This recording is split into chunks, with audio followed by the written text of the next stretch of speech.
चिसो अति नै छ। सो तपाईँहरूले इमेजिन गर्न सक्नुहुन्छ त्यहाँ पारी एउटा झर्ना नै पुरै हिउँले त्यो जमेको छ होइन। माथिको हिमालहरू त्यो टल्केर केही देखिरहेको छैन है त। हेर्नु त लुक नदीहरू।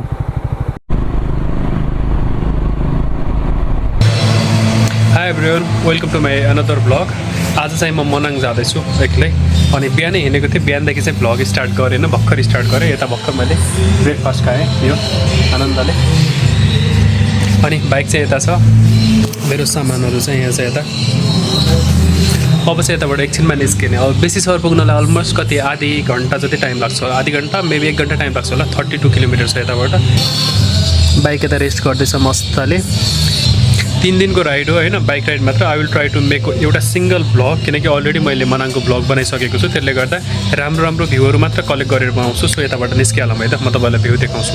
सो म चाहिँ बेसी सहर जाँदैछु अहिले चाहिँ यताबाट खाजा खाएर निस्केको। अनि बाटो चाहिँ योपालि हल्का बिग्रेको छ। लास्ट टाइम आउँदाखेरि चाहिँ यो बाटो राम्रो थियो होइन, योपालि चाहिँ नट अ गुडवाला कन्डिसनमा। सो पहिला चाहिँ बेसी सहर गइहालौँ है त यताबाट चाहिँ। मलाई चाहिँ हिमालले बोलाइरहेको छ होइन। सो यसो हिमाल सरसँग भेटेर आउनु पऱ्यो। हिमाल सर भने मान्छे होइन क्या, त्यो माथिको mountains are calling me, I am going to this way. म अहिले चाहिँ बेसी सहरमा पुगेँ। So this is my bike. म थाकिरहेको छु अनि सोचिरहेको छु के गर्ने भनेर। यता चाहिँ खाजा चाहिँ अघि खाएँ होइन, खाना चाहिँ मन छैन। सो दिस इज बेसी सहर बजार। अनि यता अगाडि गयो भनेदेखि चाहिँ चामे मनाङ जानको लागि चाहिँ मुनिबाट डाइरेक्ट नै जान मिल्छ। तर म चाहिँ यहाँ माथि आएको छु अनि म चाहिँ माथि आएको छु। अब चाहिँ एकछिनमा जान्छु है त मुनि। सो यताबाट पनि जान मिल्छ मनाङ चाहिँ। म चाहिँ तलबाट नै जान्छु, बिकज सुरुङमा छिर्न रमाइलो हुन्छ, त्यही भएर। यो बाटो पनि गएर त्यही नै मिल्ने हो, यो बाटो पनि गएर त्यही नै मिल्ने हो। यो चाहिँ पुल क्रस गरेर आउनुपर्छ क्या उता चाहिँ। सो यो चाहिँ मर्साङदी खोलाको पुल अनि मर्साङदी खोलाको सुरुङ मार्ग मर्साङदी रे।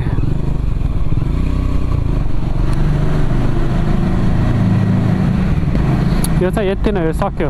अनि मेन भनेको योभन्दा उता चाहिँ सबै कच्ची बाटो स्टार्ट हुन्छ अब चाहिँ। अनि यो चाहिँ यताको सुरुङ मार्ग फिनिस हो कि यो। सो त्यो पारीबाट गयो भनेदेखि पनि मनाङ जान मिल्छ, यताबाट पनि मनाङ जान मिल्छ होइन। दुइटै बाटो रहेछ। मैले चाहिँ कहाँ त्यो भिडियोमा देखाएको थिएँ क्या, त्यो पारीबाट पनि जान मिल्छ भनेर। म लास्ट टाइम पनि यही बाटो गएको, अहिले पनि यही बाटो जान्छु। सो म चाहिँ यो बाटो आएर यो पुल क्रस गरेर चाहिँ यताबाट जान मिल्छ होइन। अहिले चाहिँ नयाँ पुल पनि बनाएको रहेछ। सो म चाहिँ माथिकै पुल आएँ झुक्केर, तर राम्रै छ दुइटै पुल। अब यता चाहिँ सबैभन्दा डिफिकल्टवाला बाटो छ। लेट्स गो है त। दिउँसोको 1 बज्यो। माथि हिमालमा चाहिँ हिउँ खासै देखिरहेको छ नेपाली, काला काला छन् डाँडाहरू सबै। हामी चाहिँ डोजरलाई वेट गरिरहेछौँ। दाइ बाइकलाई जुरुक्क उठाएर उता राख्दैन मिल्दैन यो डल्लोले? ट्याक्कै त्यो डल्लोमा हामीलाई उठाइदिनु होइन, अनि उता राखिदिनु क्या मलाई चाहिँ बाइक सहित। त्यो चेनले फेरि कुल्सिदेला मलाई अहिले एडभेन्चर बनाउँदाखेरि।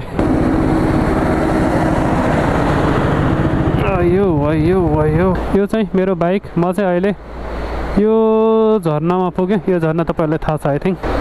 यो झर्ना मेरो पुरानो भ्लगमा पनि हेर्नुभयो होला होइन, क्या दामी छ क्या। यता चाहिँ त्यो 7 वाला के भन्छ त्यसलाई, रुइन भन्छ के भन्छ, त्यो क्या दामी देखिरहेको छ क्या त्यो वाला कलर। फेरि यो ठाउँ चाहिँ क्या बब्बाल बनाएर छ बसेर खानलाई। सो मेरो चाहिँ चाउचाउ आइसक्यो यहीँ। अनि यता चिया पनि छ 1 कप।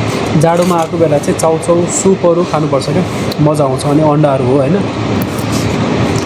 म चाहिँ यो खाएर जान्छु अब। आजको टार्गेट भनेको चाहिँ चामे हो।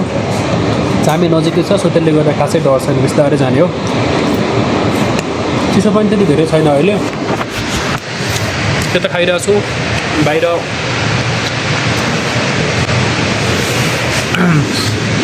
यस्तो दामी भ्यू छ होइन। कहिलेकाहीँ सोलो ट्राभलमा यो कुराहरू चाहिँ मिस हुन्छ। यस्तो कुराहरू चाहिँ मजा आउँछ खानालाई। अनि मस्त खायो बस्यो। बाइकले पनि टेल नाउ सपोर्ट गरिरहेको छु। अब चाहिँ खाएर एकछिनमा निस्किने हेर। मैले चाहिँ त्यता खाजा खाएँ। खाजा भन्दा नि खाना काइन्ड अफ भनौँ न। अनि त्यसबाट चाहिँ अगाडि निस्केको। अगाडि चाहिँ घाम लागिरहेको छ त्यहाँ माथि। सो बिस्तारै जाम। यता चाहिँ हल्का चिसो छ, माथि मात्र घाम छ। अब म अहिले चाहिँ यता बसेर एकछिन फोटोसोटो खिचेर निस्किन लागेको होइन। यो चाहिँ जानुपर्ने रोड त्यहाँ माथि चाहिँ बाटो बनाइरहेको छ डोजरले। जानुपर्ने रोड चाहिँ यही नै हो होइन। अनि यतातिर चाहिँ डोजरले बाटो बनाउँदैछ क्या। यहाँ चाहिँ मोबाइलको क्यामेराले त्यति राम्रो देखेन होला, जस देखिरहेको नि त्यहाँ फालिरहेको छ। त्यही बाटोबाट जाने हो अब होइन। लास्ट रमाइलो छ बाटो। यो बाइक चाहिँ पुरै रेडी भइसक्यो है मस्तले। This is bike. म आएको बाटो चाहिँ यो अब चाहिँ जाने है। अनि क्या डेन्जरवाला भाइस आउँछ टाढाबाट हेर्दाखेरि चाहिँ, तर एक्चुअलमा बाटोमा चलाइसक्दाखेरि चाहिँ त्यस्तो गाह्रो चाहिँ छैन बाटो होइन, किनकि पिच छ क्या। अनि सानो भए पनि राम्रो छ नि त बाटो, राम्रो भएपछि त प्रब्लम नै भएन नि। अनि यो चाहिँ दुईवटा चट्टानको बिचमा बनाएको बाटो मस्तले। क्या डेन्जर देखिरहेछ त्यो माथि हेर्ने बाटो, त्यो माथि यताबाट हेर्दा जस्तो डेन्जर देखिरहेछ नि त्यो माथि, त्यति साह्रो डेन्जर चाहिँ छैन क्या। त्यहाँ चाहिँ फेरि गएर हेरौँ है त, हेर्नुहोस् पहिला यो बाटो। त्यो तलबाट हेर्दा क्या डेन्जर देखिन्छ, यहाँभित्र चाहिँ आरामको छ क्या, त्यस्तो गाह्रो छैन। यो अगाडिको चाहिँ सो लेट्स गो। चामे यताबाट कति 30 किलोमिटर जति छ, आज पुगिन्छ कि नै लेट्स सी है त।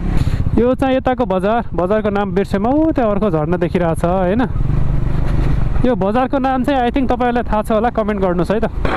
होइन यु आर ट्राभलिङ टु नेपालको यो अफ रोडहरूमा होइन। अनि यस्तो कुराहरूले चाहिँ तपाईँलाई होल्ड गराउँछ क्या। अनि यसको लागि छुट्टै टाइम छुट्याउनुपर्छ तपाईँहरूले चाहिँ जहिले पनि। अगेन एउटा डोजरलाई पास गरेर आएँ म होइन, फेरि यता अर्को डोजर छ, यसलाई वेट गरिरहेछौँ कतिखेर हामीलाई बाटो छोड्छ भनेर। Let's say. This is very डेन्जरवाला रोड। पानी परेको बेला चाहिँ यो रोडमा झर्ना आउँछ अनि बाटो बन्द भइदिन्छ, यो रोडसम्म पानी आउँछ क्या यहाँ चाहिँ। यता चाहिँ बाटोमा स्नो छ जस्तो छ, दिस इज स्नो। त्योमा गयो भने चाहिँ चिप्लिन्छ बाइक, सो हल्का मिलाएर लानु पऱ्यो बिस्तारै बिस्तारै। सो म चाहिँ यो ठाउँमा पुगेँ। यो चाहिँ ठाउँको नाम चाहिँ एक्ज्याक्ट थाहा छैन, जे होस् मनाङको चामे पुग्न लायौँ भनौँ न। अनि यताबाट देखिने ठाउँ चाहिँ त्यहाँ लेखेर छ तिमाङ भनेर। सो यो चाहिँ यताको हिमाल है त, बब्बाल देखिरहेछ भ्यूहरू। त्यही हो, चिसो छ धेरै नै। अब चाहिँ जानुपर्छ यताबाट बिस्तारै अगाडि। चामे अब एकछिनमा पुगिन्छ। हिमालको फेदमा चलाइरहेको छु म चाहिँ, चिसो भयो अहिले। यो खोलाहरू पुरै जाम भएको छ चिसोले, जाम भन्दा नि हिउँ बनेको। लुक नदीहरू हिउँले जमेछ। भोलि बिहान यो सबै पानी नै बन्द हुन्छ होला सायद त्यहाँको चाहिँ। ओ सर के छ? हेलो, आराम हुनुहुन्छ? सन्चै हुनुहुन्छ? म अहिले चाहिँ यो पिसाङ हो कि समथिङ के भन्छ यसलाई, यो ठाउँमा पुगेँ। यता चाहिँ पुरै स्याउको बोटहरू छ होइन। यो पुरै खतरा स्याउको बारीहरू हुन्छ यहाँ चाहिँ। अनि स्याउहरू हेर्ने हो भने चाहिँ तपाईँहरू मेरो पुरानो भ्लगमा गएर चाहिँ एकचोटि चेक गर्नुहोस्। अनि चिसो अति नै छ, सो तपाईँहरूले इमेजिन गर्न सक्नुहुन्छ त्यहाँ पारी एउटा झर्ना नै पुरै हिउँले त्यो जमेको छ होइन।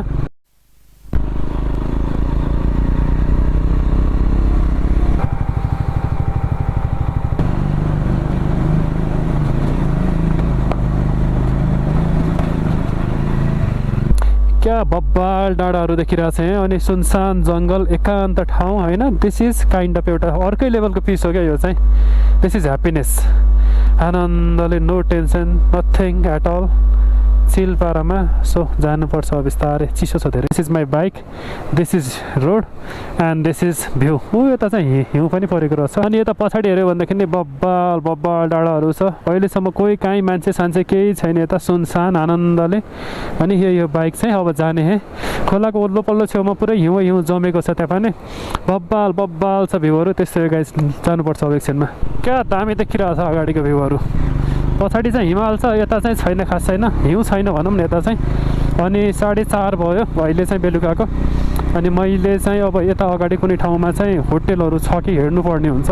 अनि होटेलहरू छ भने चाहिँ त्यता बस्नु पऱ्यो होइन, किनकि टाइम धेरै भइसक्यो नि त। अनि चिसो धेरै छ, सो बेलुका अझै बढी चिसो लागिरहेछ क्या। अनि त्यसले गर्दा धेरै अगाडि नजाने कि भन्ने हो। Let's say. मलाई यही बाटोमा चाहिँ यसरी नै चलाएर आउनु मन थियो होइन। So this is fabulous last रमाइलो लाग्ने ठाउँ हो यो चाहिँ मलाई। म चाहिँ मनाङको एयरपोर्ट भएको ठाउँमा पुगेँ अहिले। क्या बब्बाल भ्यू देखिरहेको छ यताबाट चाहिँ यो अगाडिको। म चाहिँ मनाङ पुग्नै लागिसक्यो, अब एकछिनमा मनाङ पुग्छु। यता चाहिँ ल चिसो ठन्डी छ। म चाहिँ मनाङ पुग्न लागिसकेँ, अब एकछिनमा मनाङ पुग्छु होइन। वरिपरि हेऱ्यो भनेदेखि चाहिँ पुरै बब्बाल हिम श्रृङ्खलाहरू देखिरहेछ अहिले चाहिँ। अनि यस आज चाहिँ मनाङमा बस्ने प्लान छ, अनि मनाङमै बस्छु। अनि भोलि चाहिँ त्यहाँबाट फर्किँदाखेरि लेकहरू घुमेर अनि फर्किन्छु। अनि पर्सि चाहिँ काठमाडौँ पुग्छु म होइन। तपाईँहरूलाई चाहिँ यदि मनाङ आउँदै हुनुहुन्छ भनेदेखि एउटा बेस्ट एडभाइस भनेको चाहिँ काठमाडौँबाट बेलुकातिर आउनुहोस्, खानसार लाइक बेसी सहर बस्नुहोस्। बेसी सहरबाट डाइरेक्ट गाडी चढेर खानसार आउनु मिल्छ। खानसारबाट एक दिनमा बेस क्याम्प, अर्को दिनमा चाहिँ बेस क्याम्पबाट तपाईँ सिधै तिलिचो लेक आएर फेरि खान्सार आउन सक्नुहुन्छ। खान्सार और मनाङ बस्ने, त्यहाँबाट अर्को दिनमा खान्सार जाने, बेसी सहर जाने फेरि है त। सो यस्तै वरिपरिको भ्यू बब्बाल छ।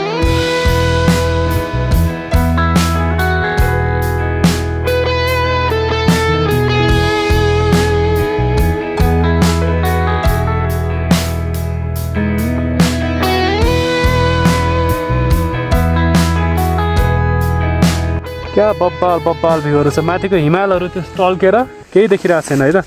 हेर्नु त, लुक यस्तो बब्बाल हिमालहरू छ वरिपरि। क्या दामी चिसो भाइब्स आइरहेको छ मलाई चाहिँ। आँखा रातो भएको छ त्यो उसले चिसोले गर्दा। अनि हात चाहिँ पुरै यो ग्लोभ्स खोलेको थिएँ, पुरै त्यो चिसोले छुडिरहेछ। सो अब चाहिँ यताबाट गइहालौँ है माथि, धेरै चिसो हुन्छ। क्या बब्बाल भ्यूहरू हेर्दा हेर्दै मेरो गोफ्रो बन्द हुन्छ होइन।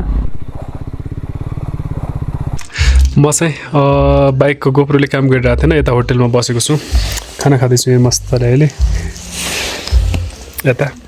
अनि खाली खाली छ है, इट्स गुड। राइस मिठो छ, चिकन खाना खान लाग्यो होइन। आज यति बस्ने, अनि भोलि चाहिँ यताबाट खानसार गएर अनि त्यसपछि पारी पोखरी जानुपर्छ, जमेको सरी पोखरी।